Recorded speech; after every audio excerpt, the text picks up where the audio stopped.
നമ്മൾ ഇന്നത്തെ ക്ലാസ്സിൽ പ്രധാനമായിട്ടും ശ്രദ്ധ കേന്ദ്രീകരിക്കുന്നത് യോഹന്നാന്റെ സുവിശേഷം 20-ാം അധ്യായം 19 മുതൽ 31 വരെയുള്ള വാക്യങ്ങളാണ്. ഈ വാക്യങ്ങൾ എന്തുകൊണ്ട് ഈ യോഹന്നാന്റെ സുവിശേഷത്തിലെ അവസാന ഭാഗങ്ങളൊക്കെ ഞാൻ എടുക്കുന്നതെന്നുള്ള രണ്ട് കോണ്ടെക്സ്റ്റാണ്. ഒന്ന്, നമ്മൾ ഈ ഉദ്ധാനം ചെയ്ത ദൈവജനമാണ്. യേശുനാഥൻ്റെ ഉദ്ധാനം ആഘോഷിക്കുന്ന ഈ ദിനങ്ങളിലാണ് നമ്മൾ കടന്നു പോകുന്നത്.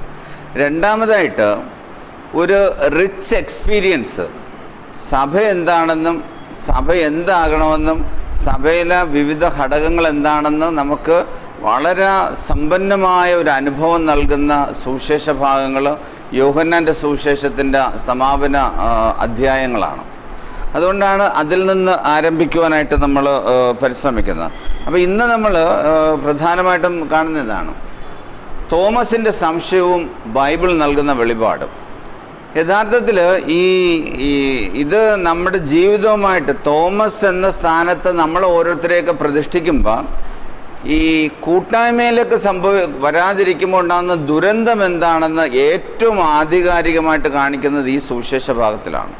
കത്തോലിക്ക സഭ അതിൻ്റെ തുടക്കം മുതൽ, അല്ലെങ്കിൽ യേശുനാഥൻ ദൈവരാജ്യം ആരംഭിക്കുന്ന ഈ ഗലീലി തടാകത്തിൻ്റെ തീരത്ത് വെച്ച് ആദ്യത്തെ അപ്പോസ്തലന്മാരെ വിളിക്കുന്നത് മുതൽ യേശുനാഥൻ ഉദ്ധാനം ചെയ്യുന്നത് വരെയും ഒരിക്കലും ദൈവരാജ്യ പ്രഘോഷണം ഒറ്റയ്ക്കുള്ള ഒരു പരിപാടിയായിരുന്നില്ല. ആരെയും കൂട്ടാതെ ഒറ്റയ്ക്ക് ഇഷ്ടമുള്ള സമയത്തും ഇഷ്ടമില്ലാത്ത സമയത്തും ചെയ്യുന്നതായിരുന്നില്ല ദൈവരാജ്യം. അതുകൊണ്ട് തന്നെ ക്രിസ്തുമതത്തിൻ്റെ അന്തസത്ത ഒരു ക്രിസ്ത്യാനി ആയിരിക്കുന്നു എന്ന് അഭിമാനിക്കണമെങ്കിൽ അത് നിർബന്ധമായും സഹപ്രവർത്തകരുമായിട്ടും അല്ലെങ്കിൽ ബന്ധുക്കളും സ്വന്തക്കാരും അടുത്തുള്ളവരുമായിട്ടുള്ള കൂട്ടായ്മയിൽ മാത്രമേ ക്രിസ്തുമതം ജനിക്കത്തുള്ളൂ, ക്രിസ്തുമതം വളരത്തുള്ളൂ, ക്രിസ്തുമതം ജീവിക്കുകയുള്ളൂ. ഈ കൂട്ടായ്മ നശിപ്പിക്കുന്ന എന്ത് പരിപാടി വന്നാലും ഓർത്തുകൊള്ളുക, അതിനകത്ത് എന്തോ അക്രൈസ്തവമായത് കടന്നുകൂടിയിട്ടുണ്ടെന്നുള്ളത്. അത് ഏറ്റവും നല്ല രീതിയിൽ തെളിയിക്കുന്ന ഒരു സുവിശേഷ ഭാഗം കൂടിയാണ് ഈ വിശുദ്ധ തോമസിൻ്റെ സംശയവും ബൈബിൾ നൽകുന്ന വെളിപാടുകളും. നമുക്കറിയാം യോഹന്നാൻ്റെ സുവിശേഷത്തിലെ വളരെ പ്രസിദ്ധമായ ഒരു സംഖ്യയാണ് 3 എന്നുള്ളത്. അതുകൊണ്ട് തന്നെ ഇതിൻ്റെ പശ്ചാത്തലം എന്നുള്ളത് ഉയർത്തെഴുന്നേറ്റ യേശു പ്രത്യക്ഷപ്പെടുന്നതാണ് പശ്ചാത്തലം. ഓക്കെ, അപ്പോൾ അവിടെ എന്താണ് ഇതിൻ്റെ പശ്ചാത്തലത്തിൽ നിന്ന് വെളിപ്പെടുന്നത്? ഒന്നാമതായിട്ട് നമ്മൾ കാണുന്നത് യോഹന്നാൻ്റെ സുവിശേഷം 20-ാം അധ്യായം 19-ാമത്തെ വാക്യം നമ്മൾ വായിക്കുമ്പോൾ അവിടെ 3 കാര്യങ്ങൾ നമുക്ക് കാണാൻ സാധിക്കും. ആ ദൈവവചന ഭാഗം വായിക്കുമ്പോൾ ഒന്നാമതായിട്ട് അപ്പോസ്തലന്മാർ ഭയന്നിരിക്കുകയായിരുന്നു. എല്ലാം തകിടം മറിഞ്ഞു. അതായത്, ഞാൻ ദൈവരാജ്യം സ്ഥാപിക്കും, ഞാൻ വന്നിരിക്കുന്നത് ദൈവരാജ്യം സ്ഥാപിക്കാനാണ് എന്ന് പറഞ്ഞൊരു പുത്തൻ പ്രതീക്ഷ കൊടുത്ത് മര്യാദയ്ക്ക് സബദിയുടെ കൂടെ ഇരുന്ന് ജോലി ചെയ്തുകൊണ്ടിരുന്നവരായിരുന്നു യോഹന്നാനും യാക്കോബും. അപ്പുറത്ത് വേറൊരു വള്ളം വലയിട്ട് ജോലി ചെയ്തുകൊണ്ടിരുന്നായിരുന്നു പത്രോസും കൂട്ടരും. അവരെയൊക്കെ ആ സ്ഥലത്ത് നിന്നൊക്കെ വിളിച്ചുകൊണ്ടുവന്ന് ഇവിടെ കൊണ്ടുവന്നു. ഇനി വേറൊരു സ്ഥലത്ത് നല്ല മനോഹരമായ ഇൻകം ടാക്സ് ഓഫീസ് നടത്തിക്കൊണ്ടിരുന്ന ആളായിരുന്നു ഹൽപ്പയുടെ പുത്രനായ മത്തായി. അവൻ നല്ല അടിപൊളിയായിട്ട് നടത്തിക്കൊണ്ടിരുന്നപ്പോൾ അവൻ്റെ തുടങ്ങി ഇത് വേണ്ട, എഴുന്നേറ്റ് കൂടെ വരാൻ പറഞ്ഞു. അവനതെല്ലാം കളഞ്ഞിട്ട് എഴുന്നേറ്റ് ഇവിടെ വന്നു. ഇവനാണ് ഇനി നോട്ടപ്പുള്ളികൾ. കാരണം കർത്താവിനെ ഒന്നായിട്ട് പിടിച്ചു, രണ്ടാമത് ഇവരെ പിടിക്കാമെന്ന ആ ഭയം കൊണ്ടാണ് അവർ ഭയന്നിരിക്കുകയായിരുന്നു എന്ന് പറയുന്നത്. രണ്ടാമതായിട്ട് അതുകൊണ്ട് തന്നെ അവർ കയറിയ സ്ഥലം സുരക്ഷിതമാണെന്ന് ഉറപ്പാക്കുവാനായിട്ട് കതകുകളെല്ലാം അടച്ചു കുറ്റിയിട്ടു.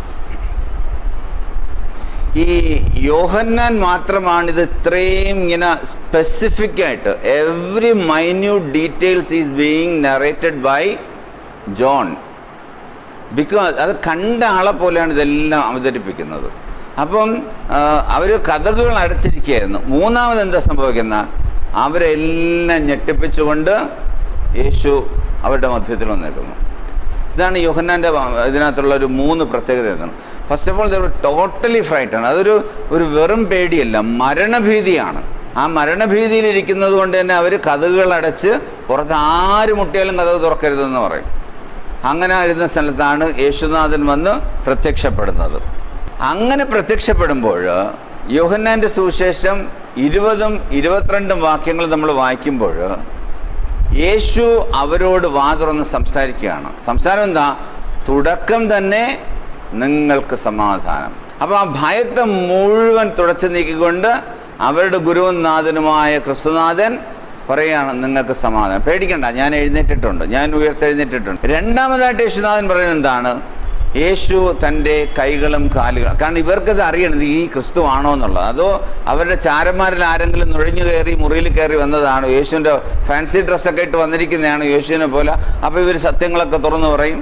അങ്ങനെ തുറന്നു പറയുമ്പോൾ ഇവർ നിന്ന് റോമ സാമ്രാജ്യത്തിൽ പറഞ്ഞു കൊടുക്കും, ഇവർ ഒറ്റ കൊടുക്കുക. അങ്ങനെ ഒറ്റുകാരനാണോ കടന്നു വന്നിരിക്കുന്നത് എന്നൊക്കെ ഇവർ പേടിച്ചിരിക്കുമ്പോഴാണ് ഈ ഷോയിങ് ഹിസ് ഹാൻഡ്സ്. കയ്യിലെയും പാർശ്വത്തിലെയും മുറിവ് അതിനു മുമ്പ് ആർക്കും ഉണ്ടായിട്ടില്ല, അതിന് പിമ്പിലും ആർക്കും ഉണ്ടായിട്ടില്ല. അതുണ്ടായ ഏക വ്യക്തി എന്നുള്ളത് യേശുവാണ്. ആ യേശു ഞാനാണ് നിങ്ങളുടെ മുമ്പിൽ നിൽക്കുന്നത് എന്ന് സ്ഥിരീകരിക്കുവാനായിട്ട് യേശുവിൻ്റെ കൈകളും പാർശ്വവും കാണിച്ചു കൊടുക്കുകയാണ്. മൂന്നാമതായിട്ട് യേശു ചെയ്യുന്നത് എന്താണ്? എന്താണോ ജീവിച്ചിരിക്കുമ്പോൾ പറഞ്ഞത് അത് തന്നെ ഒന്നുകൂടെ റിപ്പീറ്റ് ചെയ്യുക. പിതാവ് എന്നെ അയച്ചതുപോലെ ഞാൻ നിങ്ങളെ അയക്കുന്നു. അപ്പം ഈ യോഹന്നാൻ്റെ സുവിശേഷത്തിൽ ഈ ചുരുൾന്ന് വരുന്ന എങ്ങനെ ദൈവരാജ്യ ദൗത്യം യേശുവിൽ നിന്ന് സ്വീകരിച്ച് അപ്പോസ്തലന്മാരത് സ്വീകരിച്ച് പുറപ്പെടാനായിട്ടുള്ളതിന് വേണ്ടി യേശുനാഥൻ അവസാനമായിട്ട് അവർ ഒരുക്കുന്നതാണ് യോഹന്നാൻ്റെ ഈ ത്രിമാന വിവരണം എന്നുള്ളത്. യേശുനാഥൻ 3 മുറിവുകൾ കാണിച്ചു കൊടുക്കുന്നു. അവിടെ അവർ ഭയന്ന് വിറച്ചിരിക്കുന്നു, കതകടച്ചിരിക്കുന്നു. അങ്ങനെ അടച്ചിരിക്കുന്നിടത്ത്, കാറ്റ് പോലും കയറാൻ അനുവാദമില്ലാത്ത സ്ഥലത്ത് ശരീരരക്തമാംസങ്ങളോടുകൂടി ഇതാ ഒരാൾ വന്ന് നിൽക്കുന്നു. That is none other than Christ himself. അപ്പോൾ ഇവിടെ നമ്മൾ നോക്കുമ്പോൾ ശബ്ദം പണ്ട് കേട്ട ആളുടെ തന്നെയാണ്, നിങ്ങൾക്ക് സമാധാനം എന്ന് പറഞ്ഞത്.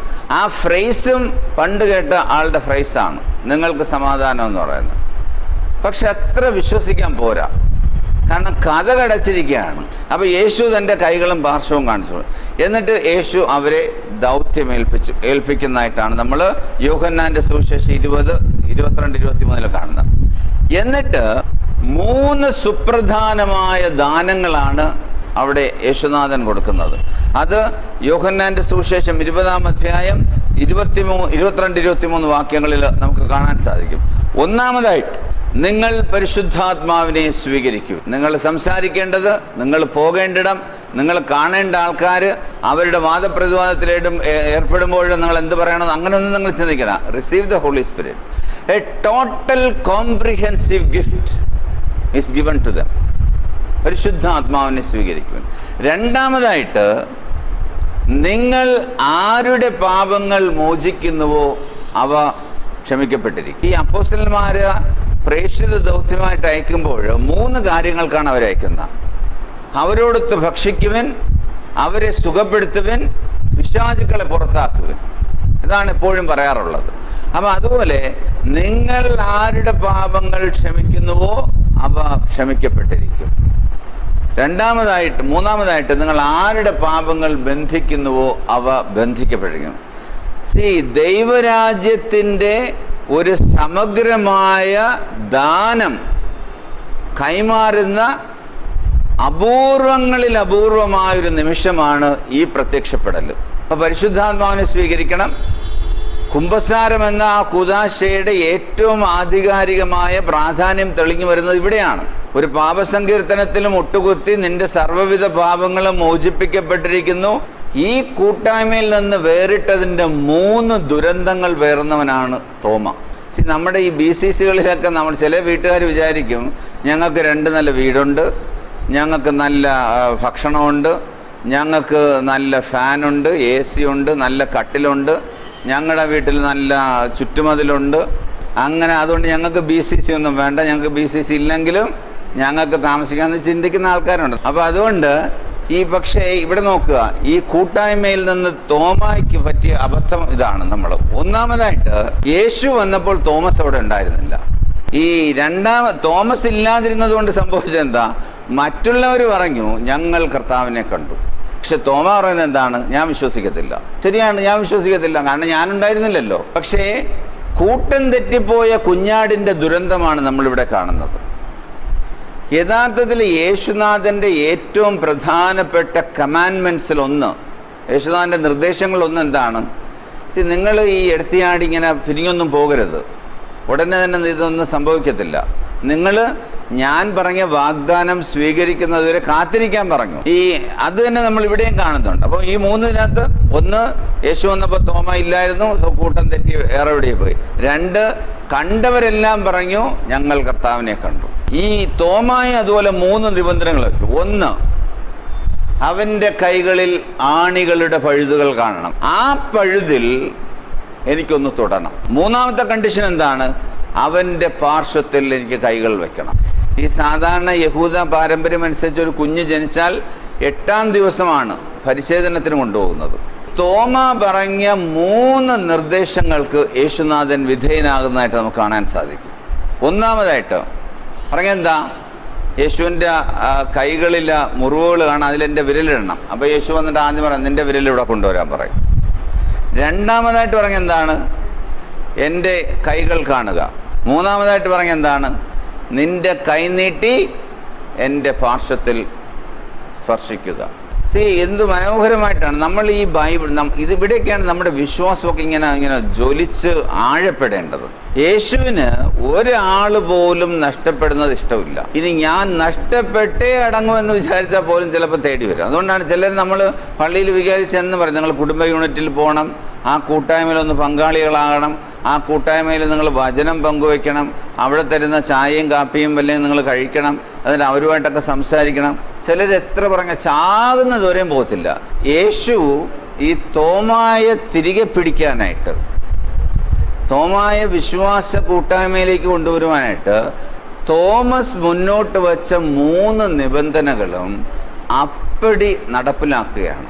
കൂട്ടം തെറ്റിപ്പോയവനാണ്. അപ്പം നമ്മളും ഈ കൂട്ടം തെറ്റിപ്പോകുന്നവർക്ക് സംഭവിക്കുന്ന ചില ദുരന്തങ്ങൾ ബൈബിൾ കാണിക്കുന്നത് ഇത് തന്നെയാണ്. കൂട്ടായ്മയിൽ മാത്രമേ അനുഗ്രഹങ്ങൾ ഉണ്ടാകൂ.